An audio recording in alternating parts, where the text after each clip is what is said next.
Est-ce que tu condamnes les violences? Il faut préciser, c'est important. Je condamne les violences de la police, bien évidemment. Bonsoir, merci beaucoup d'avoir accepté notre invitation. Votre parole est très attendue, c'est votre première interview, je crois, depuis à la fois la mort du jeune Naël et l'éclatement des violences. Depuis 5 nuits, donc maintenant, vos tweets, vos communiqués ont été très commentés. Votre sens des responsabilités aussi, à vous et à vos camarades de la France Insoumise, a été questionné. Nous en parlerons bien sûr en détail au cours de cet entretien. Mais d'abord, le bilan de la nuit dernière, certes un peu plus calme si l'on regarde les statistiques au niveau national, même si elles restent lourdes, mais une attaque a particulièrement retenu l'attention, celle donc du domicile d'un élu, le maire de L'Haÿ-les-Roses dans le Val-de-Marne. Sa femme et ses enfants se trouvaient à l'intérieur de son domicile lorsqu'une voiture bélier a tenté d'en forcer l'entrée. La femme a d'ailleurs dû être conduite à l'hôpital. La première ministre... Ça, je suis désolé, les gens qui étaient en mode « Ah, je suis pas triste, etc. » blablabla, je suis désolé. Il y a eu l'agression du maire de Saint-Brévin récemment, où toute la gauche a été là pour le soutenir, et l'extrême droite les a accusés de récupération, blablabla et tout. Je veux dire, évidemment que la gauche ne pouvait pas ne pas réagir à ça, en fait. Parce que pareil, vous avez vu tout le bal des élus d'extrême droite qui sont allés à son chevet, se présenter, comme voilà, toutes les condoléances, etc. Tu vois, genre, évidemment qu'il y a la différence de traitement. Mais face à ça, bah, la responsabilité, c'est justement de ne pas prêter le flanc à cette critique-là, quoi. Bon. Je viens d'utiliser des mots que j'ai calibrés et réfléchis. Et je veux que cela se sache. J'étais à la manifestation de soutien au maire à Saint-Brévin. Aucun des responsables qui me fait aujourd'hui la leçon ne s'y trouvait. Aucun député, aucun responsable. Mais c'est ce qui permet aussi d'être cohérent, quoi. C'est en mode, bah non, nous on choisit pas nos victimes en fonction de leur couleur politique. D'ailleurs, Dieu sait que le maire de Saint-Brévin était pas d'accord avec le fait que les gens de gauche aillent le soutenir. Mais ils sont en mode non, c'est un fait politique. On va le traiter comme un fait politique. On va pas le traiter en fonction de s'il est des nôtres ou pas, non. Et c'est ce qui rend cohérent, mais c'est ce qui permet aussi aux autres de manipuler les faits, de oh là là, regardez, on voit pas à la gauche, etc. Parce qu'en fait, quoi qu'il arrive, on revient sur ce fameux truc de les médias, c'est pas toi qui choisis. On revient au truc de bah, quoi qu'il arrive, tu peux calibrer les mots comme tu veux, il suffit de te prendre des centaines et des centaines d'articles et de couverture médiatique outrancière et mensongère. C'est cette couverture médiatique qui va faire la vérité, parce que toi tu en dis. Donc voilà. Par conséquent, j'estime que leur devoir maintenant est d'entrer en eux-mêmes et de se demander est-ce qu'ils n'ont pas systématiquement choisi leur solidarité et est-ce qu'ils n'ont pas manifesté à mains égards souvent un mépris pour les uns ou pour les autres qui finit par se payer un jour ou l'autre. Voyez-vous, dans le meurtre du jeune Naël, ce n'est pas la première fois que nous avons affaire à un refus d'obtempérer qui se termine par un coup de feu. Il y a donc bien au point de départ une situation. Et c'est cette situation qu'il faut traiter. C'est ça que j'ai voulu dire, Monsieur Gindre, lorsque je disais « je demande la justice ». En plus, il s'appelle Gindre, le journaliste. Hein. Il s'appelle Faire Ouin Ouin. Qu'un des acteurs politiques a appelé ce soir au calme. Alors, je pense que tout le monde est responsable d'une situation qui est d'abord celle... Ah oui, alors El Famoso appelle au calme. Est-ce qu'il n'y a pas à appeler au calme? Parce que le calme ne se décrète pas précisément, en fait. C'est que si les mots ont un sens, dans ce cas, autant les utiliser correctement et les utiliser d'une façon qui corresponde à la situation et qui soit utile en fait. La première chose à voir, c'est un mineur, un enfant a été abattu et c'est l'enfant unique d'une pauvre dame qui, elle, quoi qu'on reproche à ce mineur, n'a rien fait pour mériter qu'on lui ramène le cadavre de son fils à la maison. Depuis mardi dernier, les autorités de ce pays n'ont strictement rien fait qui permette de dire « écoutez, on comprend que tout ça a été trop loin, nous voulons stopper ». Jean-Luc Mélenchon. Ministre de la Ville, c'est significatif. Oui, je crois que c'est un truc que disait Jules dans son live, du fait que bah, le ministre de la Ville, c'est... Enfin, la politique de la ville, bon... Le ministre de la Ville, c'est... Bon... C'est le ministre des banlieues, quoi. C'est le mec qui va gérer le bétail, quoi. C'est... Pardon, juste me permets une remarque. Il y a eu à la fois... Parce qu'il y a aussi le truc de... encore une fois, quand il dit il n'y a rien qui a été pris, qui a été fait, etc. Oui, parce que ça fait plusieurs années... On n'est pas sur un problème d'aménagement du territoire. Oui, en plus. D'autant plus. Oui, en plus, c'est un no-name. Voilà. Les gens ne sauront pas qui il est. Ils ne pourront pas bordéliser son déplacement parce que personne ne sait à quoi il ressemble. C'est pratique. C'est là, un des rares ministres dont on ne connaissait pas encore la tête. Bah, maintenant, ça y est. Maintenant, on sait qui il est. Qu'est-ce que j'allais dire? Oui, c'est pareil pour la réaction de la France au niveau international. La France, activement, fait tout pour masquer, justement, ces questions-là au niveau international. Parce qu'elle sait que c'est la mauvaise élève et que tout le monde la pointe du doigt. L'ONU a donné 3 avertissements à la France sur la question rien qu'en 2023, mais de fou, de fou. Il y a ce truc-là de oui, la France ne fait pas ce qu'il faut parce qu'en fait, il faut absolument nier. Il faut absolument nier qu'il y a le moindre problème, la police fait son travail, elle lutte contre le racisme et les discriminations, si circuler, il n'y a rien à voir. Sauf que non, elle fait le travail contre le racisme et les discriminations, non. Parce que précisément, dans les enquêtes policières, on a parlé notamment... on a parlé d'homophobie récemment avec le documentaire Get Happens, etc. Ce que montre le documentaire de Mediapart et tous les travaux qui ont été faits autour, c'est que la police ne retient quasiment jamais, la police puis la justice, ne retient quasiment jamais le mobile homophobe de ce genre d'agression.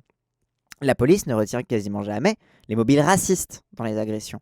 Donc non, la police ne fait pas son travail contre les discriminations parce qu'à chaque fois, elle évacue justement les mobiles discriminatoires quand il y a des agressions, quand il y a des faits de discrimination, etc. etc. quoi. La question est pourquoi la France bloque les rapports? Pour ne pas avoir à agir. Parce qu'en fait, être condamné et rappelé à l'ordre à l'international, c'est une chose. Reconnaître cette condamnation et reconnaître ce rappel à l'ordre, c'en est une autre. C'est-à-dire que tu peux être condamné, jamais reconnaître le verdict, estimer que de toute façon cette juridiction, voilà, elle est pas, voilà, et ne pas agir derrière. D'ailleurs, c'est le nombre de fois où la France a été condamnée à payer des amendes et qu'elle les a pas payées, etc. Enfin, tu peux parfaitement passer outre. Donc, il y a à avoir une condamnation et il y a à la reconnaître. Pour l'instant, la France est énormément condamnée, et la seule chose qui l'obligerait à agir, qui la pousserait à prendre des engagements, c'est du coup de reconnaître cette condamnation. Parce qu'avec les condamnations viennent des conseils. Comment encore être crédible à l'international quand on ne respecte pas l'ONU? Norca, j'en avais parlé l'autre fois dans un stream où c'était la locution, je crois, de Gutiérrez ou d'un autre, donc Antonio Gutiérrez, qui est le secrétaire général des Nations Unies, ou de je ne sais plus qui d'autre, au sommet qu'il y a eu récemment en France, au sommet de Paris, je crois, sur l'écologie, qui prenait acte du fait que le multilatéralisme, l'ordre onusien, parce qu'en fait c'était une phrase qui disait, voilà, il faut repenser et se remettre autour de la table et réécrire des règles qui n'ont pas été rediscutées depuis 45 ou depuis les années 50, un truc comme ça. Je ne sais plus exactement qui disait ça. Je ne sais plus si c'était Gutiérrez ou un autre. Mais en fait, quoi qu'il arrive, l'ordre multilatéral... Mélenchon veut bien désobéir au traité, c'est la même idée. Oui, mais c'est parce qu'il y a une question de... Mais bien sûr, Karim. Mais c'est parce qu'il y a une logique de consentement au traité et au droit international.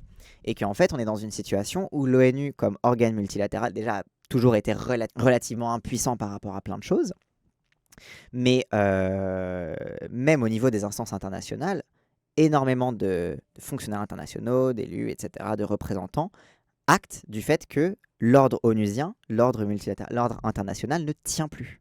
Que vous avez probablement tous eu des cours d'histoire sur la Société des Nations, qui a été mise en place après la Première Guerre mondiale, donc la Société des Nations, qui était une tentative de faire en gros un ordre international qui garantisse la paix, etc. Blablabla. Ce que vous avez probablement appris dans ce cours d'histoire, première a quitté l'Allemagne nazie, exactement. En fait, ce que vous avez probablement appris dans ce cours d'histoire, c'était qu'une des grandes faiblesses de la Société des Nations, c'est qu'elle n'était pas universelle. Qu'est-ce que ça veut dire universelle? Ça veut dire que les pays pouvaient choisir de quitter l'organisation. Les pays choisissaient d'entrer, choisissaient de la quitter. Ça voulait dire que si tu voulais ne plus concourir à la paix, il suffisait de quitter la SDN et plus personne... voilà. Donc, un des trucs qui a servi à pallier à ce problème, quand l'ONU a été créée, c'est de la rendre universelle. C'est-à-dire que les pays n'ont pas le choix que de faire partie de l'Organisation des Nations Unies. Donc d'avoir une représentation à l'Organisation des Nations Unies. Et même, du coup, c'est devenu une condition à être reconnu comme État. C'est pour ça que ça pose beaucoup de questions vis-à-vis de Taïwan, vis-à-vis de la Palestine, etc. etc. C'est que, aujourd'hui, dans l'ordre international actuel, pour être reconnu comme un État, il faut faire partie de l'ONU. Puisque par définition, l'ONU est universelle et que tous les États en font partie. Donc ça, voilà, c'est le truc que l'ASDN... Une des trucs qui n'a pas fonctionné, c'est que ce n'était pas universel. On pouvait la quitter comme on voulait. C'était tu l'aimes ou tu la quittes. Du coup, l'ONU, pour pallier ce problème, va dire non, c'est universel. Tu n'as pas le choix que d'y être. Et donc, tu n'as pas le choix que de respecter ces principes, ne serait-ce que pour être reconnu comme un État. On arrive au bout du principe, en fait. C'est que, ok, d'accord, les États, ils n'ont pas le choix de faire partie de l'ONU. Super. Sauf que le droit international est assez peu contraignant. Pas besoin de quitter la SDN, l'organe juridique de la SDN n'était que consultatif, notamment vis-à-vis des protectorats, j'ai oublié le nom exact. L'Angleterre et la France ont été maintes fois condamnés, mais Osef, à la limite, ça a aidé à l'usage du droit pour la libération des peuples, comme pour, pour les Samoans, mais c'est tout. Oui, il y a aussi ça en patronneuse, c'est aussi que, en effet, que c'était pas contraignant juridiquement. Mais le problème, c'est que c'est pareil pour l'ONU, en fait. C'est que si tu es condamné par l'ONU, c'est pas comme si tu allais payer une amende. C'est pas comme si ton président était condamné à la démission. C'est pas comme si... parce que tout simplement, c'est la souveraineté nationale qui prime sur la souveraineté internationale. Il n'y a pas de souveraineté internationale. Même si l'ONU te condamne, t'es pas obligé de faire ça. Voilà, tu fais ce que tu veux. Il y a une déclaration politique pour dire qu'il y aurait des sanctions administratives. Ça, c'est ce qui concerne l'affaire du jeune Naël, comme vous le dites. Et ensuite, il y a le cas des violences. On va revenir sur le cas du jeune Naël, mais sur le cas des violences, Jean-Luc Mélenchon, considérez-vous comme entendable, compréhensible qu'il y ait des violences depuis 5 nuits maintenant? Non, mais attendez, monsieur Gendre. Non, vous n'allez pas vous en sortir comme ça. Mais peut-être c'est pas parce que non, mais parce que vous avez beaucoup de talent, vous présentez bien la cause gouvernementale, mais le juge a fait son travail. Mais nous, on doit réfléchir. Nous, vous, moi, qui avons d'autres responsabilités. Vous n'êtes pas juge, moi non plus. Je ne suis pas le président, vous non plus. C'est bien de le rappeler. La justice va faire son travail. Nous sommes chaque. Évidemment, en tant que responsable politique, ton devoir, c'est de t'interroger sur le pays entier, en fait. Qu'est-ce qui fait que dans ce pays, ce genre de truc arrive? Et tu as certains indices aussi avec les pays d'à côté, que tu vois que les pays d'à côté, ça se passe pas comme ça. Du coup, tu es en mode, ok, donc il y a un truc qui fonctionne pas pareil chez nous. Donc évidemment, c'est à charge du juge de condamner l'assassin de Naël. Et c'est à charge des personnalités politiques de se poser la question de comment on fait pour qu'on ne soit plus à réclamer justice, mais que ces choses-là n'arrivent plus, en fait. L'avocat du keuf a dit on a le droit d'être raciste en France, donc c'est plus une question de justice. Oui, il a joué sur les mots, quoi. C'est-à-dire qu'il a dit non, mais être raciste, ce n'est pas interdit, ce sont les actes racistes qui sont interdits. Sauf que être raciste, ça se transforme dans les actes, en fait. Quand t'es raciste dans ta tête, j'aime pas ignorer les Arabes, etc., ça va se transformer en acte.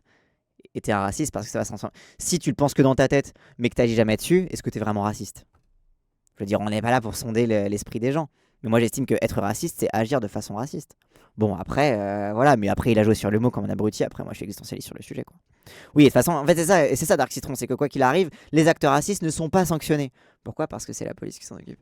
Je suis responsable de faire des... Mais ça, avoir des propos racistes, c'est déjà un acte en soi, en fait. C'est que quand c'était pensé, évidemment, on peut pas savoir. Mais bah, les propos, c'est un acte. Connaissez-vous une autre organisation, une seule, qui ait proposé quelque chose depuis mardi dernier pour essayer de montrer qu'on a entendu ce qui se passait? Pourquoi le jeune Naël a-t-il été abattu? Parce que s'est appliquée une loi qui a rendu floue la limite entre la légitime défense et la prévention d'un risque. La loi de 2017, c'est celle à laquelle vous faites allusion, en parfaitement, qui devait encadrer l'usage de l'arme. Proposée par M. Bernard Cazeneuve, Premier ministre socialiste. Ça met Cazeneuve dans la sauce. Mais bien sûr, ça met Cazeneuve dans la sauce, parce que, rappel, il y a quelques semaines, on nous le ressortait du formol pour dire faut refaire une nouvelle gauche avec Cazeneuve, avec Delga, etc. Bien évidemment. C'est important de dire, rappel, c'est Cazeneuve. Oui, après, le mec, il est en mode oui, mais même selon la loi Cazeneuve, le policier était en tort. Oui, mais pourquoi est-ce qu'il s'est mis dans une situation où il était en tort malgré la loi Cazeneuve? C'est parce que la loi Cazeneuve, d'ailleurs, c'est un truc qu'on regardait dans le documentaire sur le maintien de l'ordre à la française, etc., sur les violences policières en France, c'est que la loi Cazeneuve a aussi banalisé, a contribué à banaliser, parce qu'il y avait déjà une banalisation du geste de tirer avec la banalisation des LBD, notamment à partir des émeutes de 2005, etc., avec Sarko, etc. Bref, je vous renvoie au documentaire qui en parle, qui était sur France 2, c'était le documentaire Infrarouge. Mais la loi Cazeneuve a encore plus contribué à banaliser, de presser la détente pour les flics. Donc en effet, peut-être que selon la loi Cazeneuve, le flic était, qu'on va se juger ça en fonction de la loi Cazeneuve, qu'il n'était pas dans les clous de la loi, certes, mais la raison pour laquelle il s'est mis dans une situation où il contrevenait à cette loi, c'est précisément à cause de cette banalisation du geste de tirer, qui a été entretenu par cette loi Cazeneuve. Avant 2017, il n'y a pas eu de mort. Si, il y a eu des morts avant 2017, bien évidemment. Mais le nombre de tirs de policiers a continué d'augmenter et même a énormément augmenté après justement cette loi Cazeneuve. Naturellement, le nombre de morts aussi, quoi. Plus 40% depuis 2017. Oui, c'est ça a quasiment doublé. Fois 5 tirs mortels, ouais, c'est ça. Donc voilà, encore une fois, c'est pas qu'il n'y ait pas de morts, c'est qu'on a créé les conditions pour qu'il y en ait encore plus. Le nombre de refus d'obtempérer lui aussi. Tu vois, parfait, Capipol. Et très bonne remarque. Le nombre de refus d'obtempérer a aussi augmenté depuis le 2017. Est-ce qu'on a des chiffres sur l'augmentation du nombre de contrôles routiers? et aussi sur le contrôle au faciès. Sur le contrôle au faciès, on n'en a pas, parce que la proposition qui est régulièrement remise sur la table de faire un récépissé de contrôle au faciès, de machin truc, bon, et même si encore le récépissé, c'est pas... Voilà, le récépissé, c'est les flics qui décident. S'ils t'en donnent pas, ils t'en donnent pas. Donc voilà, il y a déjà ce truc-là. Mais... il y a des réalités qui sont rendues invisibles par les chiffres, qui sont celles du contrôle au faciès, des contrôles routiers, etc. Et notamment, mais qu'on peut mettre en lien avec la politique du chiffre, c'est-à-dire qui a commencé sous Sarko, qui a été encore plus amplifiée sous Hollande, c'est que la politique du chiffre pousse aussi à davantage de contrôle abusif, à davantage de contrôle quand c'est pas forcément nécessaire, etc., etc. Et encore une fois, les refus d'obtempérer aussi, parce que la police est de plus en plus demandée de faire du sur le fait, de faire du flagrant délit. C'est ce que disait notamment l'ambulancier qui a été foutu en garde à vue parce qu'il disait ça, parce que c'était un cri du cœur qu'il disait contre les flics. Je ne sais pas si vous avez vu passer la vidéo, mais il disait à l'époque, tu laissais le gamin filer et t'allais sonner chez lui parce que tout le monde se connaissait. T'allais sonner chez sa daronne, tu lui disais bon, ton gamin il a fait ça, et tu le cueillais et puis tu disais bon, alors t'as fait une connerie. Et maintenant, comme on demande aux policiers de faire, comme déjà les commissariats de proximité sont de plus en plus fermés, comme il n'y a plus aucun lien entre police et population, et en plus de ça, qu'on encourage les flics à faire du flagrant délit, du truc comme ça, évidemment que le nombre de refus d'obtempérer augmente. Parce que le nombre de contrôles augmente et que la demande d'obtempérer sur place augmente aussi. Nordine a été arrêté par des baqueux sans insigne, ils n'avaient aucune raison d'obtempérer. Oui, bien sûr, c'est pour ça que moi j'estime que Nordine, c'est pas un refus d'obtempérer. Refus auprès de qui ? Auprès de l'autorité. L'autorité, comment ils pouvaient savoir ? Donc bien sûr. C'est pour ça que moi, les refus d'obtempérer, j'estime que c'est, encore une fois, augmentation des tirs policiers, ok, très bien. Augmentation des refus d'obtempérer, ok, très bien. Mais du coup, augmentation aussi des prétextes de refus d'obtempérer. Augmentation des contrôles abusifs. Enfin, je suis désolé, c'est que ça veut tout et rien dire, quoi. Du coup, posture, c'est d'essayer d'arriver au calme. Et pour ça, de régler rationnellement les problèmes qui se posent. Donc vous le premier pas problème, ce soir. Mais si, monsieur, à ce que vous voulez, à la paix, à l'amour, à la concorde. Dites-le. Mais monsieur Gindre, je dirais ce que je veux, comme je veux. Putain, mais ça, c'est les journalistes, ça. Vous n'appelez pas Non, et moi, j'appelle à ce que je veux, moi. Moi, j'appelle au socialisme dans ce pays, j'en appelle à la libération, à la fin du patriarcat. Oui, bon. À un moment, encore une fois, les mots ont un sens, et à force de les utiliser n'importe comment, on leur fait perdre le sens. Et c'est aussi comme ça que les personnalités, que la classe politique se décrédibilise auprès des gens. C'est à force de dire des trucs en l'air qui seront suivis de nulle part. Appeler, voilà. J'appelle à ce qu'on me couvre, j'appelle à ce qu'on me couvre d'or, etc. Exactement. C'est qu'en fait, et les hommes politiques n'ont pas à appeler au calme. Ils ont à créer les conditions pour que le calme puisse exister. Et je suis en train de dire, je veux la justice. Donc, je veux, si je peux dire en fait, ce sont les parlementaires insoumis, ont déposé une proposition pour abroger dès lundi la loi qui permet de tirer pour un refus d'obtempérer. Deuxièmement, nous demandons... Elle sera donc soumise à l'Assemblée nationale, c'est votre souhait. Nous souhaitons. Mais lundi, pas dans je ne sais pas combien de temps. Deuxième chose, maintenant il faut faire vite. Les juges, le syndicat des magistrats, il faut les écouter, pas simplement faire le tour en disant « celui qui dit pas au calme sera pendu, séance tenante ».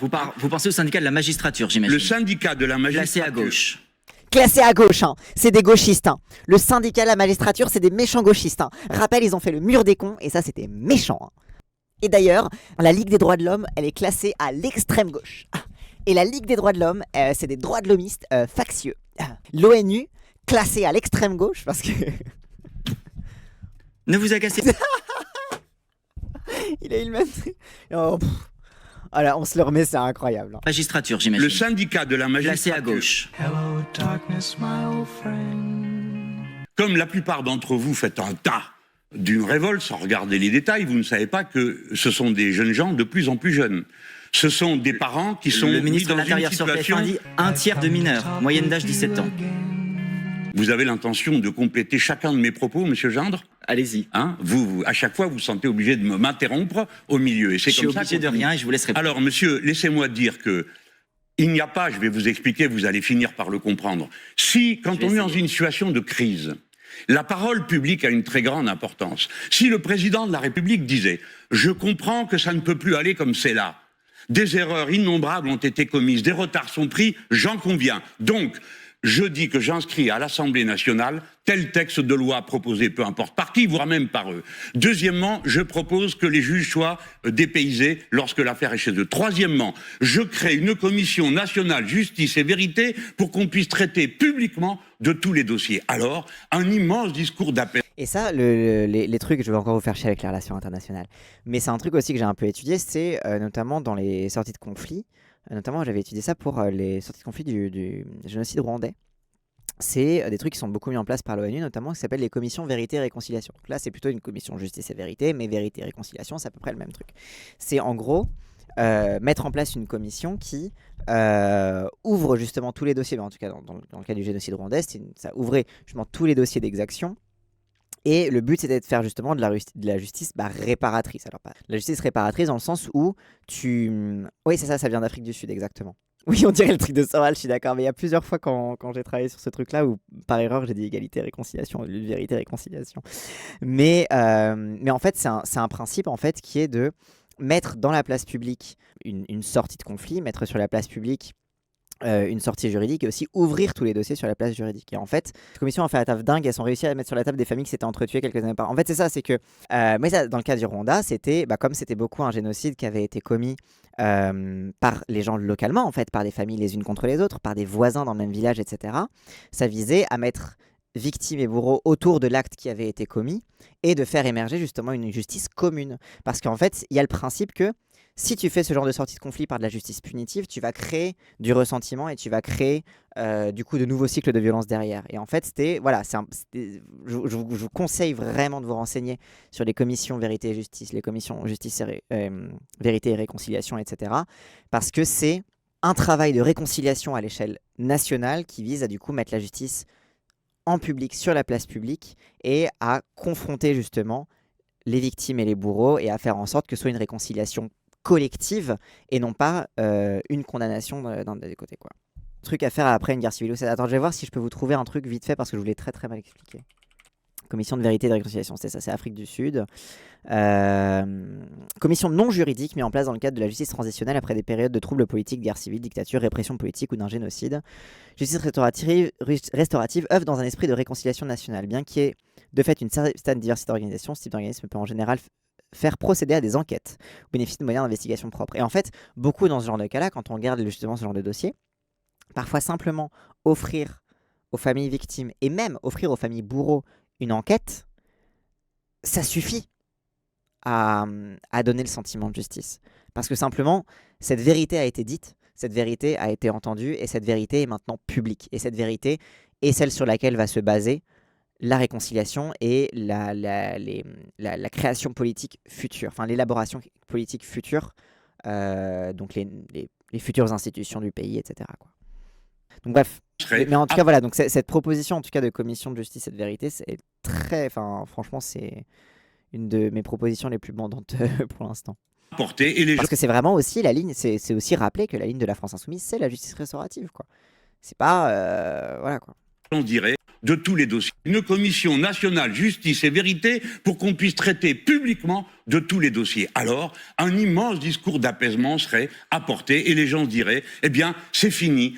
On ne sera plus tué pour un refus d'obtempérer. Quand mon gosse sort dans la rue, je n'aurai plus peur comme j'ai eu peur avant. Mais ce que je veux vous dire, c'est que si nous ne réglons rien cette fois-ci encore, si on ne dit rien aux gens qu'ils puissent entendre, si on n'apaise pas la crainte des parents, des commerçants, prenons un exemple. Il y a 2 jours, je fais une intervention où je dis écoutez, vos écoles, j'ai été élu local, je sais ce que ça coûte, une école qui brûle, un gymnase, etc. Qu'a-t-on déduit de ce que je disais? C'est que le reste, on pouvait le brûler, mais j'ai jamais dit ça.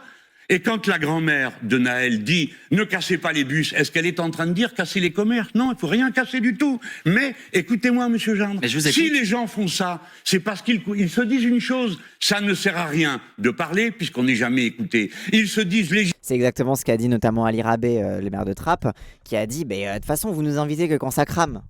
Bah du coup, évidemment qu'on va faire cramer pour que vous nous écoutiez.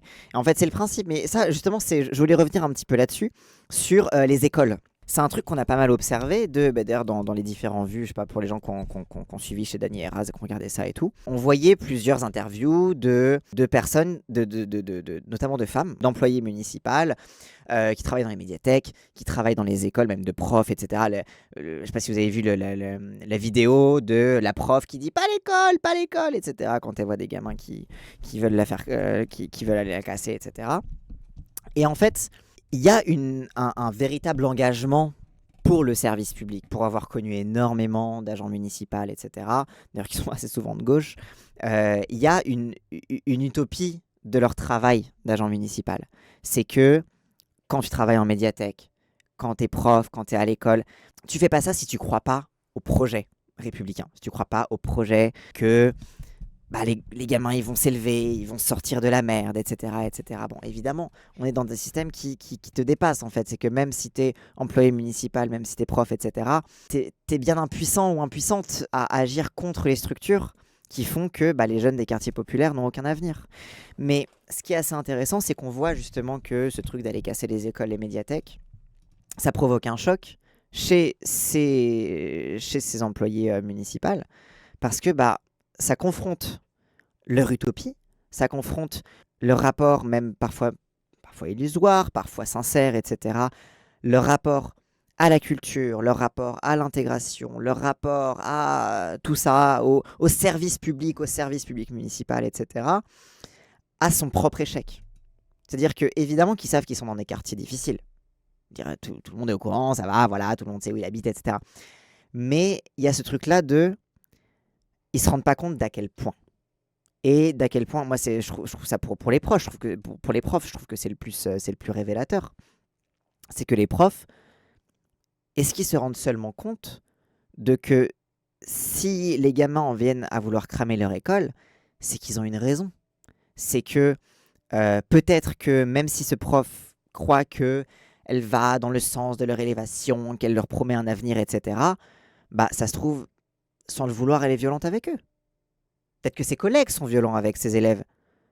Et peut-être que, tout simplement, tout en étant la meilleure prof du monde, ou le meilleur prof du monde, elle peut rien changer au fait que ces cours de français, ils servent à rien parce que derrière, de toute façon, c'est les gosses des centres-villes et des bons quartiers et du privé catholique qui prendra tous les postes à l'université, qui prendra toutes les places. Et eux, on leur dira non, mais va faire un brevet technique, de toute façon, t'es bon qu'à ça. Ils savent probablement que c'est la merde. Mais je pense qu'ils se rendaient pas compte. Ils n'étaient pas en mesure de se rendre compte. Ou alors ils refusaient de se rendre compte d'à quel point c'était la merde. Parce que s'ils se rendaient compte d'à quel point c'était la merde, ils se lèveraient plus chaque matin pour faire leur boulot, en fait. Donc il y a aussi ça. La réalité, c'est que la majorité des darons aussi sont horrifiés quand tu crames une école parce que ça reste le seul moyen individuel d'ascenseur social. Quand tu veux sortir tes gosses de l'AD, tu leur dis encore de bien travailler à l'école parce qu'il n'y a rien d'autre sur le court terme individuellement et pour autant, elles savent que le système va quand même les broyer malgré tout. C'est ça. C'est qu'en fait, tout le monde a un rapport aussi défaitiste. Même si tu continues de travailler, même si tu te dis allez, quand même, je charbonne, etc., même si j'y crois pas, ça part toujours d'un rapport défaitiste au truc.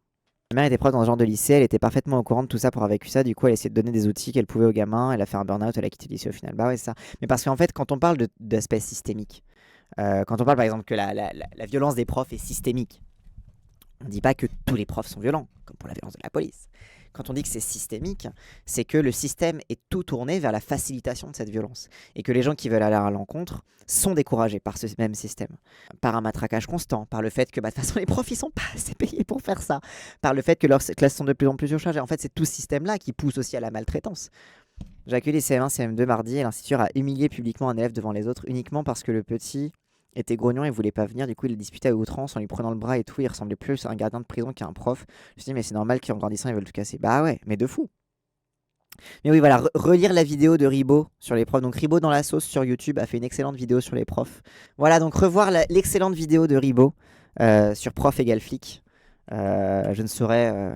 comprendre. Allons-y. Et si on veut éviter d'en arriver là, avec les aspects absolument insupportables que nous avons dénoncés, vous et moi, en début de notre rencontre, qu'on s'en prenne à des personnes en raison de leur statut d'élu. Alors il faut savoir mettre en avant les éléments de justice. Justice égale calme, pas de justice, pas de calme. La question de la non-violence, c'est une question... Enfin, c'est ça.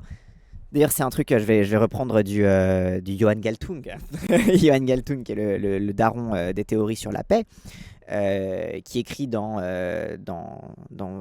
son article que je voulais absolument vous lire en live, mais peut-être que je vous le ferai un jour, bref, mais sur un article qui s'appelle Violence, Peace and Peace Research, où justement il se pose la question de qu'est-ce que c'est que la paix ? Si la paix, c'est pas juste l'absence de guerre, qu'est-ce que c'est que la paix ? Et du coup, il dit, la paix, ok, c'est l'absence de violence en règle générale, pas juste l'absence de guerre, donc violence sociale, violence culturelle, violence physique, bien évidemment, etc. Et en fait, il en arrive à la conclusion que que la paix, finalement, c'est la justice. Parce que qu'est-ce qui garantit cette absence de violence sociale, l'absence de violence culturelle, etc. C'est la justice. Donc en fait, quand on parle de justice, c'est pas uniquement justice dans un cas... c'est pas la justice judiciaire qu'on demande, c'est la justice sociale plus générale. C'est la justice au sens le plus large possible. Les gauchistes qui répètent à 24 que les aides sociales servent à acheter la paix, mais qui comprennent pas que la chose marche aussi sur le racisme. En fait, c'est ça, c'est que les aides sociales achètent la paix. Oui, mais elles achètent pas la paix parce qu'on l'achète à coups de fric. Elles achètent la paix parce que les gens sont moins pauvres, en fait. Et le racisme, qu'est-ce que c'est si ce n'est un système qui maintient les gens aussi dans la relégation et donc dans la pauvreté aussi. Avec en plus, à côté de ça, de façon co-constitutive, un environnement de violence. Mais cet environnement de violence, il maintient une hiérarchie, une domination. Donc évidemment, c'est pas l'argent qui achète la paix. C'est... Bref. Volt ne viennent-ils pas de chez vous ? Vous avez entendu, monsieur Gindre, À l'insurrection populaire. dites-moi, Oui. une seule fois, depuis toute la semaine qui vient de se passer, un seul appel de l'un quelconque des insoumis à faire ceci ou cela. Ce n'est pas notre ligne. D'ailleurs, nous avons toujours été d'une façon générale contre la violence et contre les stratégies de violence. Nous l'avons toujours dit, mais à nous, on pose 10 questions. À ceux-là qui appellent à la guerre contre le peuple français et qui sont un soi-disant syndicat, on ne demande rien. Donc quand Olivier Faure parle, on va le voir la citation, d'un moment de profond Non, mais là, je désaccord. répondais pour Roussel. pas Absolument. pour Faure. Et donc Oui. Faure, il dit, on est dans un moment de profond désaccord. De quoi parle-t-il alors, s'il ne parle pas de... Je ne sais pas. Il est possible qu'il soit en train de parler de la loi permis de tuer de M. Cazeneuve, puisqu'il était à la réunion avec M. Cazeneuve qui ne en a rien dit, et que lui-même, Olivier Faure, a voté cette loi. Ouh, oh là là là là là là.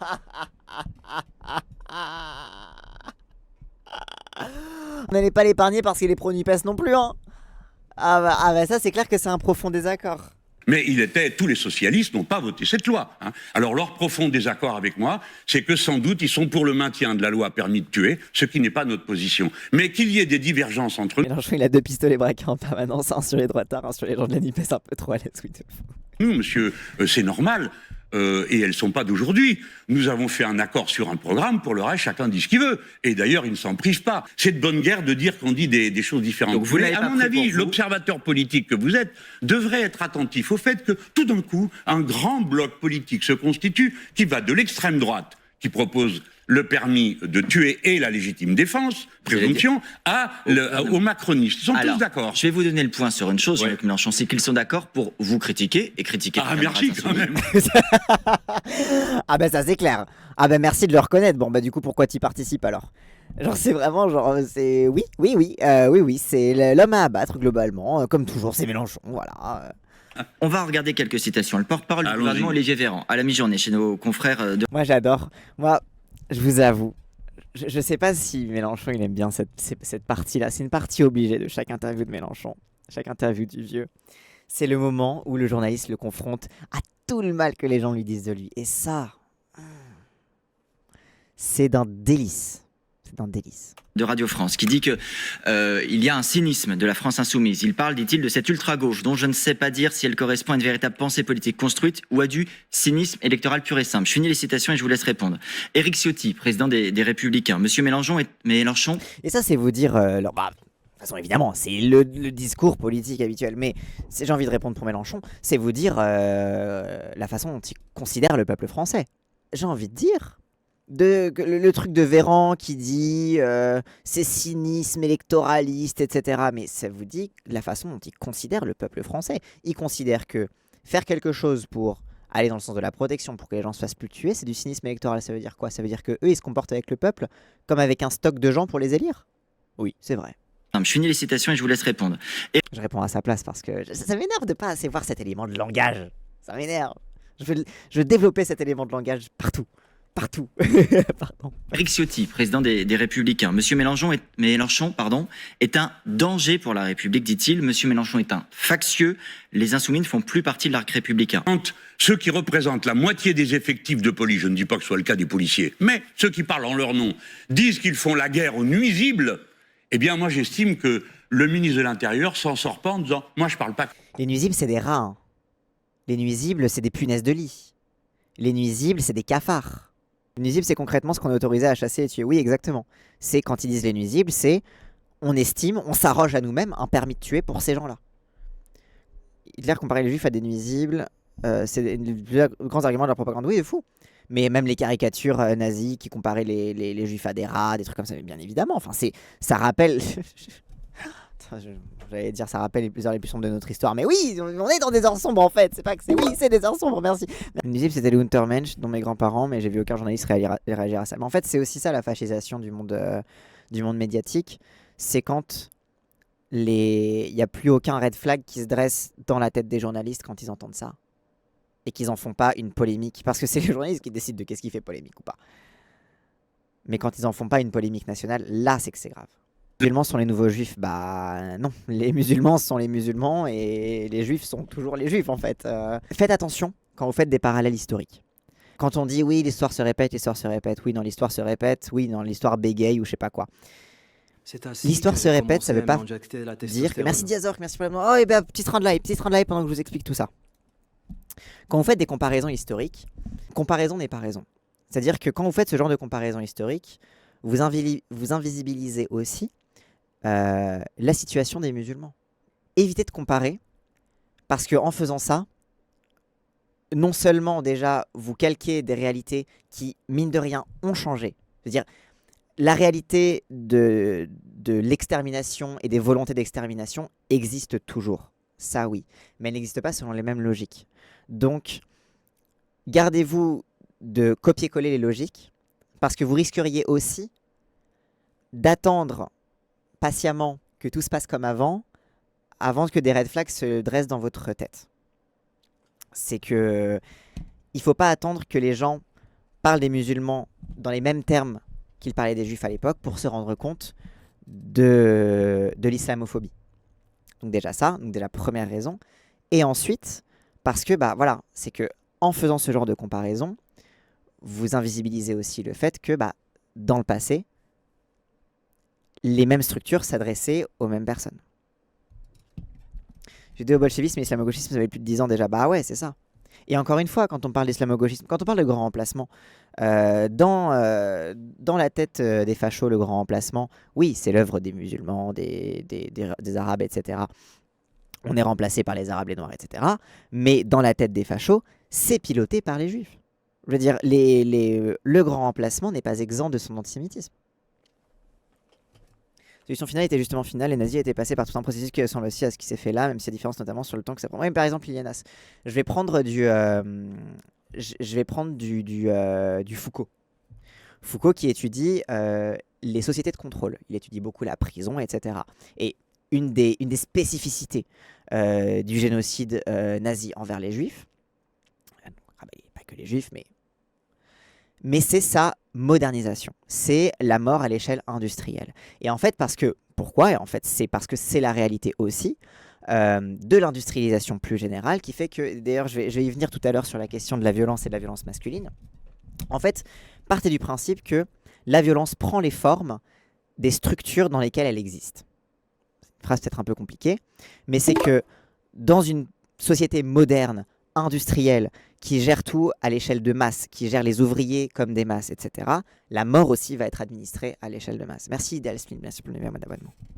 Il faut comprendre, et ensuite Foucault parlait du fait que, de l'évolution des sociétés de contrôle, et du fait que cette modernité rationnelle, cette modernité industrielle, etc., était dans une évolution où il parlait davantage que les sociétés de contrôle modernes étaient dans une intériorisation du contrôle. C'est pour ça d'ailleurs que quand il parle du panoptique de Bentham, il parle du fait que c'est pas tant que la prison enferme les gens, c'est que l'organisation de ce panoptique, donc en fait, donc voilà, c'est un mirador au milieu, t'as des détenus qui ne se voient pas, mais qui ne voient que le mirador et qui ne savent pas exactement s'ils sont regardés, mais qui vivent dans la conscience qu'ils sont constamment regardés, et du coup qui intériorisent le contrôle social sur eux-mêmes parce qu'ils agissent comme s'ils étaient tout le temps observés. Bon.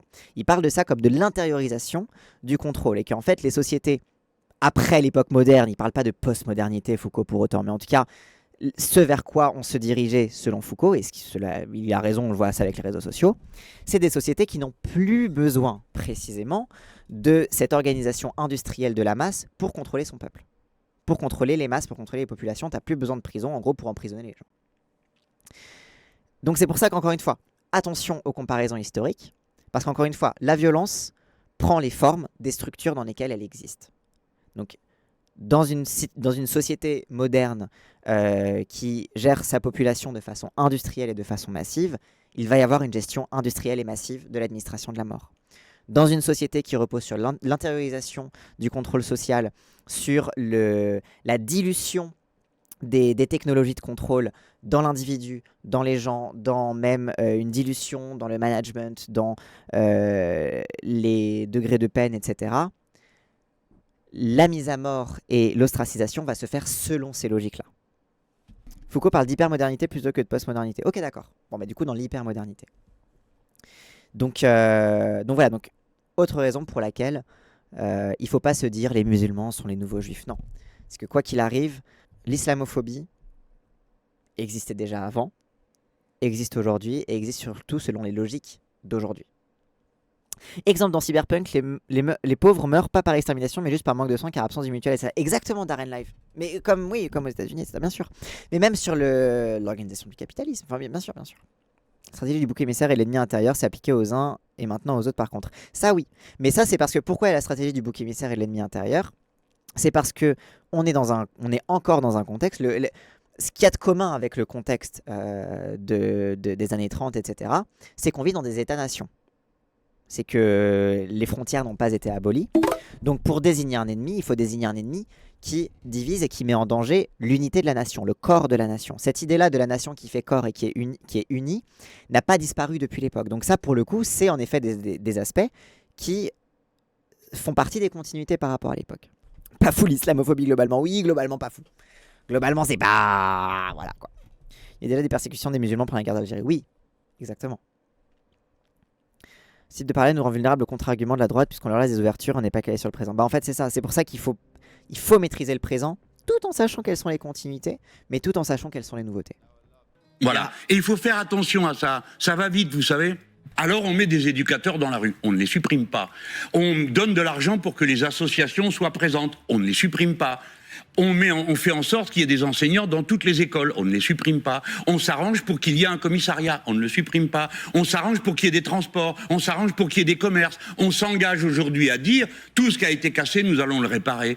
Voilà comment on parle. Le problème est d'abord un problème social et un problème de respect des populations. Vous récusez Et là-dessus, il a raison. l'idée qu'il y ait des parents qui ne fassent pas leur travail de parents. Mais dans tous les milieux, monsieur Gindre, vous aurez C'est assez pas le dit temps et l'âge. l'inverse. Non, mais vous aurez le temps et l'âge de vous en rendre compte. Si vous voulez, je reviens la prochaine fois avec une liste des gamins des uns et des autres qui ont fait des bêtises. Est-ce que j'accuserais tel ou tel de ne pas contrôler son gosse? Je dirais, il a fait ce qu'il a pu. Et puis, il n'y arrive pas. Et des fois, on n'y arrive pas, monsieur Gindre. Voyez-vous, c'est trop dur. On a trop de choses sur le dos. On n'y arrive pas. Donc, on a besoin d'aide. Et si au moment où vous avez besoin d'aide, il n'y a personne pour vous aider. Et c'est ça la difficulté d'entendre nos familles. Comprenez-le, entendez-le. Les gens qui vivent dans nos milieux sont des êtres humains comme les autres. Ils ont les mêmes difficultés que les autres, mais ils en ont en plus sur le dos. Voilà tout. Tout le monde peut le comprendre. Le problème est social. Le problème est un problème de respect qui est dû aux gens. Respectez-les et ensuite vous verrez que eux-mêmes apprendront à respecter les autres avec beaucoup plus d'énergie. Vous dites Oh là là, oui, oh là là là là là, oui, merci, le vieux. Mais bien sûr que les parents, ils font ce qu'ils peuvent. Bien sûr que les parents, ils s'angoissent pour leurs enfants qui sont dehors. Mais à un moment, bah... Les parents, ils nettoient vos chiottes et vos bureaux, en fait. Les parents, ils refont les lits de vos hôtels. Les parents, ils acheminent les marchandises que vous bouffez. Ils préparent les étals pour que vous ayez vos marchés. Ils font ce qu'ils peuvent, les vieux, quoi. Mais en plus, je trouve que dans ce truc-là, bon, je vais faire encore un petit détour foucaldien, désolé. Oui, ils torchent-cul de vos gosses aussi, ça c'est clair. Mais... Oui, je voulais revenir un petit peu sur les trucs foucaldiens, c'est que ça ramène en fait à la façon dont les enfants et notamment les mineurs sont considérés, et notamment la responsabilité des parents. C'est que, alors bon, ça c'est un vieux truc, bon, c'est quand il y a beaucoup de trucs qui ont été dit n'importe quoi dans ce sujet, bref. Mais les enfants sont sous la responsabilité et même d'aucuns diraient la domination aussi des parents, dans le sens où il y a une idée selon laquelle un enfant n'est que ce que ses parents lui mettent, n'est que ce que ses parents l'éduquent, etc. Ça c'est beaucoup une idée assez droitarde, on dirait un peu du Thatcher, de il n'y a pas de société, il n'y a que des individus et des familles. C'est que cette idée-là vraiment que le plus petit dénominateur commun de la nation, c'est la famille, et du coup c'est la famille qui doit faire rempart, etc. On revient un petit peu à cette idée qu'on retrouve un petit peu fleurir dans le reste de l'extrême droite, du retour à la famille nucléaire, du retour à la famille respectable, etc. Mais pour continuer là-dessus, il y a aussi une idée qu'on retrouve dans énormément de trucs, c'est l'idée selon laquelle les enfants, entièrement éduqués par leurs parents, sont uniquement éduqués par que l'éducation c'est une affaire de parents. Alors bon, c'est le vieux débat, c'est à l'époque de Victor Hugo, de Jules Ferry, pardon, c'est ce vieux débat entre l'instruction et l'éducation. C'est Victor Hugo ou c'est Jules Ferry? Mais en gros, est-ce que l'école publique doit instruire les enfants ou doit les éduquer? Ça, c'était notamment une grande guerre. C'est Ferry, c'est ça, oui, parce qu'il y a une logique avec la laïcité. C'est que notamment, c'était la concurrence entre l'État et l'Église pour l'instruction morale. Bien évidemment. Et du coup, quand Jules Ferry disait que le rôle, c'est l'éducation nationale et pas uniquement l'instruction. L'instruction, c'est apprendre à compter, à lire, etc. Et l'éducation, c'est enseigner des valeurs morales, etc. Et donc, il y avait cette revendication, cette concurrence entre l'Église qui, au travers des familles, prodiguait du coup cette éducation-là, entre aussi progressivement l'imposition de la famille nucléaire aussi. Enfin, ça, j'en ai parlé aussi plusieurs fois, le fait que l'idée d'une famille avec des parents, un enfant, et que c'est ça l'unité familiale qui n'a pas toujours été évidente partout, que dans les milieux plus ruraux, dans les milieux ouvriers, les enfants étaient davantage éduqués par la communauté, et que du coup cette idée-là, selon laquelle c'est les parents qui s'occupent des enfants, est finalement une idée assez moderne et assez récente, mais bref. Et du coup, là-dessus, on retrouve tout ce truc-là de l'éducation incurvée. Et j'ai vu passer ça un peu sur Twitter et dans des débats, dans des vocaux sur TikTok. Alors sur TikTok, c'est magique, j'ai des lives avec des gens qui débattent en vocal, etc. Et qui disent que l'école, elle est là pour instruire et c'est les parents qui doivent éduquer, etc. On revient finalement à ce vieux truc-là de l'école ne sert qu'à instruire, c'est les parents qui doivent éduquer. Et donc, en dernière analyse, c'est les parents qui sont fautifs. Parce que c'est aussi une façon de blâmer les parents pauvres, de faire des enfants mal éduqués, et du coup que c'est les pauvres qui nuisent à ce pays. En fait, c'est le retour finalement à ce lien qui avait été fait par les hygiénistes du 19e siècle entre la pauvreté et les fléaux sociaux, entre la pauvreté et les déchéances morales. Enfin bref. Remember les tarés qui pensent que supprimer les minima sociaux aux familles dont les enfants sont délinquants, ça va faire avancer quoi que ce soit, ça va juste créer plus de délinquance. Bah ouais, c'est ça. Il y a derrière tout ça l'idée que l'éducation n'est qu'une affaire de valeurs qu'on t'inculque, qu'on t'enseigne. Alors que l'éducation, finalement, c'est de la socialisation comme les autres. Et penser que les enfants ne sont éduqués que par leurs parents, c'est ne rien comprendre à la société. C'est ne pas comprendre que un enfant, un jeune noir, une jeune noire, une jeune qui porte le voile, etc., dans les quartiers populaires, reçoit aussi une éducation indirecte, une socialisation, par le contrôle au faciès. Parce que le contrôle au faciès lui inculque les règles de la société. Les règles de la société, c'est tu es toujours suspect. C'est tu ne seras jamais un Français. Tu seras toujours, on mettra toujours en doute ton identité. Et qu'en fait l'éducation, oui alors l'éducation, les jeux vidéo, l'éducation elle vient de partout, c'est de la socialisation en règle générale. Mais l'éducation vient aussi de ce qui n'est pas directement inculqué. Elle vient simplement des règles que tu intériorises, des règles que tu comprends. L'éducation ne s'arrête pas à l'enfance. L'éducation ne s'arrête pas à ce que les parents t'apprennent de « il faut respecter les gens ». Ah bah super, il faut respecter les gens. Sauf que des gens qui ne te respectent pas toi, alors qu'on t'a appris qu'il fallait respecter les gens, qui représentent l'État et qui te montrent un irrespect total, bah ils t'apprennent que non, certains ne méritent pas le respect. Du coup tu dis très bien, bah dans ce cas vous non plus vous méritez pas le respect. Et en fait c'est ça, c'est que... Sauf quand il marque 3 buts en finale de Coupe du Monde et que tu lui suces le crâne sur le terrain. Exactement, Orochi. Enfin bref, la réciprocité c'est censé être la base, mais non, bah c'est ça. Et encore une fois, c'est du coup le fait de ramener ça aux parents, le fait de ramener ça aux familles, c'est encore une façon pour l'État de se dédouaner. Donc comme tu disais, je sais plus qui disait ça dans le chat, mais c'est encore une façon pour l'État de se dédouaner et de nier le fait que l'État, par la façon dont il traite ses citoyens, les éduque. Moi, c'est pas de l'éducation, ça c'est l'expérience, c'est pas pareil. Oui, mais l'éducation, en fait, c'est que de la socialisation. L'éducation, c'est on t'apprend à faire quelque chose, on t'apprend à te comporter, on t'apprend à, etc. Pour moi, l'éducation, c'est de la socialisation plus généralement, quoi. contre-socialisation. Mais c'est ça, t'as des contre-socialisations tout le temps en fait. Donc c'est que tu peux éduquer ton enfant à tout. C'est une base à laquelle il pourra revenir. Mais ça suffira jamais. Et parfois, il faudra aussi savoir faire le deuil que c'est pas parce que tu as enseigné ça à ton enfant qu'il l'appliquera forcément. Et que la société, parfois tu mourras quoi. L'angoisse que ce serait de dire que les enfants sont soit l'image crachée de l'éducation des darons, les gamins sont élevés comme ça, sont ni heureux ni en bonne santé. Oui, parce qu'en plus ils se comparent toujours aussi à leurs parents, etc. Ils veulent parfois aussi un enfant qui s'identifiera trop à ses parents aura la névrose de vouloir réparer les erreurs de ses parents au travers lui et se mettra encore plus la pression. Enfin bref. Oui, c'est le père à Damien Rieu, le père de Damien Rieu, qui a pas réussi à empêcher que son gosse soit d'extrême droite. Bon. Mais petite parenthèse intéressante en vrai sur l'éducation des parents et sur la façon aussi dont l'État se défausse de responsabilité et dont le président s'échine à nier l'existence de la société. Mais ça, c'est un truc autoritaire, de croire que l'éducation, c'est quelque chose qu'on t'inculque et que du coup, la société va te donner les bons trucs et du coup, tu vas être bien formaté. C'est un truc autoritaire. Présent, vous allez un peu trop loin. La question des parents, c'est de dire ce soir, tu sors pas, c'est trop dangereux pour toi. Oui, mais qu'est-ce qui te dit que les parents le disent pas, Casse People? C'est. Et puis, je veux dire, bon, il y a un respect pour la mère, il y a un respect pour la famille, il y a un respect pour. Pourquoi ça suffit pas les parents qui disent reste à la maison? C'est que t'as peut-être des gamins qui se disent il y a plein de choses qui jouent ce soir, on est en train de faire un grand truc, etc., qui se projettent dans un truc où ils se disent oui, je sais, faut que je respecte ma mère, faut que j'écoute ce qu'elle me dit, etc., mais là, ça me dépasse, là, je sens que c'est quelque chose m'appelle, qu'une nécessité m'appelle. Ça, tu peux rien contre. Il y a littéralement des groupes de darons qui font des rondes pour faire entrer leurs gosses pendant qu'on parle. Bah oui, mais parce qu'en plus, en fait, dire ça, c'est pas nier le fait que les darons sont désemparés face à ça. Parce qu'elles s'inquiètent pour leurs gosses. Et que la mère de Naël, c'est pareil, tu vois, genre, que les darons, elles veulent pas que leurs gosses meurent. Elles y tiennent, c'est leur enfant. C'est ce pourquoi elles sont battues, c'est ce pourquoi elles ont subi des humiliations. En fait, c'est ça le tragique de la situation, c'est que leurs enfants, notamment leurs garçons, c'est ce qui les a fait tenir face aux humiliations. C'est leurs enfants, c'est ce pourquoi elles ont subi, ce dans quoi elles sont projetées en se disant je vais, au moins eux, au moins lui, au moins elle, aura une meilleure vie que moi. Tout ce que je fais, je me sacrifie pour qu'il ou elle puisse, etc. Et donc, il y a cette humiliation qui est vécue pour protéger les enfants. Et les enfants voient ça et disent mais pourquoi la France t'humilie? Faut que je me batte pour toi. Et en fait, c'est le tragique de cette situation-là, c'est que... Ouais, c'est le tragique de cette situation-là. C'est que tu te bats pour un enfant qui voit ton humiliation et veut te défendre toi.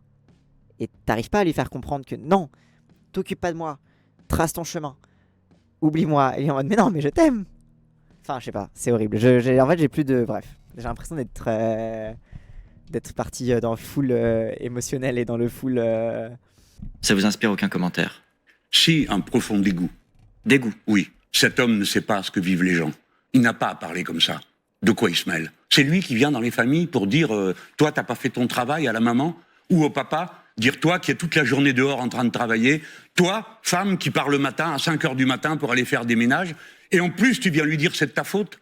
Il méprise les gens. Il ne les aime pas. C'est vrai que personne n'a été ado en défiance des adultes. Non mais... Il ne comprend pas la vie qu'ils ont. Ils ne comprennent pas ce que sont devenus ces lieux où l'on a relégué des millions de personnes dans ce pays. Et les belles personnes, d'une manière générale, en parlent toujours pour donner des leçons. Ça me rappelle, vous savez, les textes qu'on lisait au 19e siècle, où on disait déjà aux ouvriers ah bah voilà. Occupez-vous mieux de vos enfants, ils font des bêtises. Oh là là là là là là. Je vais pré-shot le parallèle 19e siècle du vieux. Mais oui. Puis après, on les embauchait à la mine à 5 ans. Non, ça suffit. Il faut traiter la société en partant des problèmes qu'elle rencontre et des solutions qu'on peut y apporter. Les parents ont besoin d'aide. Les parents ont besoin d'aide, de transport, d'école, de bibliothèque, d'aide dans la rue. Oui, nous avons besoin d'aide. Quand on dit ACAB, enfin, en tout cas, moi, quand il m'arrive parfois de le dire, mais en fait je dis que pour vous expliquer le concept. Mais quand on dit que la police tue, c'est parce que les hommes en uniforme représentent quelque chose. Les hommes en uniforme ne sont pas que des hommes individuels, sinon ils ne mettraient pas d'uniforme. On ne peut pas nous demander de respecter l'uniforme des policiers si derrière, on ne dit pas que c'est l'État qui est derrière. Pourquoi on respecte l'uniforme des policiers? Pas parce que c'est un bel uniforme, parce que ça représente l'État, parce que ça représente le bien commun, parce que ça représente la justice commune, parce que ça représente les... Donc quand un homme qui porte ce même uniforme tue quelqu'un, pourquoi on peut pas dire que du coup c'est l'État qui le représente qui le tue? Parce que ça implique à se poser la question de à qui on donne ce putain d'uniforme. Pourquoi les policiers ne sont pas condamnés si c'est des individus lambda? Ah bah bonne question. Pourquoi ils sont pas condamnés comme le reste des assassins? Mais parce qu'en fait, la justice sait très bien que condamner les policiers, c'est condamner la police. Et c'est condamner ce qu'ils représentent. Parce qu'ils salissent ce qu'ils représentent. Donc c'est pour ça qu'à chaque fois, bon, l'IGPN, on protège la profession. C'est l'État qui a fourni l'arme du crime au fond. Bah bien sûr. Que ce qu'ils vivent est entendu, exprimé. Aussi bien ceux qui ont très peur aujourd'hui, ce que je comprends. D'autant plus vous êtes loin, plus vous avez peur. Donc je comprends ça et je souscris. Le commerçant qui a peur de voir son commerce détruit, qu'est-ce que vous croyez? Je me sens, je compatis, je comprends que c'est sa vie, c'est son engagement. Donc nous sommes tous dans une situation de tension et les irresponsables sont ceux qui ne font rien pour apaiser. Comment tu peux rester pro-police après toutes ces affaires? Mais en fait, c'est pas une question d'être pro-police ou anti-police à mes yeux, et peut-être que c'est de l'idéalisme de ma part, mais c'est... j'estime qu'un État vertueux ne peut avoir une police qui n'est pas vertueuse. Et si la police n'est pas vertueuse, c'est alors que l'État n'est pas vertueux. L'État capitaliste ne peut pas être vertueux. Ah mais bien sûr, bah, si j'étais pro-capitaliste, ça se saurait. La vertu dépend des imaginaires de chaque classe sociale. Ah mais bien sûr, bien évidemment. Mais c'est là qu'on repolitise le sujet. C'est là que c'est pas une question de flic ou pas flic, c'est une question de bon, c'est quoi la société qu'on veut mettre en place? Vous allez envoyer qui la prochaine fois? Alors, vous savez que c'est J'ai pas nous qui entendu les parler envoyons, d'état d'urgence, je me marre, qui c'est qui va le faire respecter? Si État, vous- état d'urgence, couvre-feu, vous avez parlé de l'armée tout à l'heure. On a bien compris. Vous considérez qu'il n'y a aucune réponse sécuritaire à Les ce moment? réponses sont toujours politiques. Vous ne pourrez pas venir à bout. Vous pensez qu'il y a vraiment aucune réponse sécuritaire? C'est vraiment les bourgeois qui veulent la sécurité, quoi. Non, non, oui, les réponses, c'est politique, c'est du long terme, c'est de la justice. C'est, voilà, encore une fois, voilà, je vais encore bander sur les commissions justice et vérité. Vérité et justice, vérité et réconciliation, justice et réconciliation, enfin bref, voilà, tous les trucs comme ça. C'est ça qui va pacifier la société, en fait, parce que c'est ça qui va refaire la société. C'est pour ça que le vieux, il est obsédé par le peuple constituant. C'est pour ça qu'il est obsédé par la constituante aussi pour faire la 6ème République. C'est que c'est le peuple qui se ressaisit de... Ça veut dire quoi faire peuple? C'est qui nous? C'est quoi? Quel est ce corps que l'on compose? Et comment on compose ce corps? Comment on le... Voilà. Et... Enfin bref. D'une population par des méthodes pareilles. La seule chose qu'on puisse faire, c'est essayer d'entraîner l'adhésion, la compréhension, la volonté d'arbitrer. Et cette volonté, elle existe. Les papas, les mamans dans les quartiers sont disponibles pour ça. Mais Ce ne Jean-Luc sont pas Mélenchon, les ennemis du pays. une réponse politique et aussi peut-être une prise de conscience de ceux qui commettent ces violences, qui restent chez eux la nuit plutôt que de sortir. Ben, vous êtes là pour ça, pour faire la morale à tout le monde, mais c'est pas mon rôle. Moi, je suis pas curé, moi, comme vous. Aïe aïe aïe aïe aïe. Je suis pas curé comme vous. Oh là là, non mais il est trop fort. Non mais le vieux, tout est pardonné. Désolé, sa take sur les jeux vidéo est pardonné. Regardez la laïcité qu'on aime. Oui, voilà.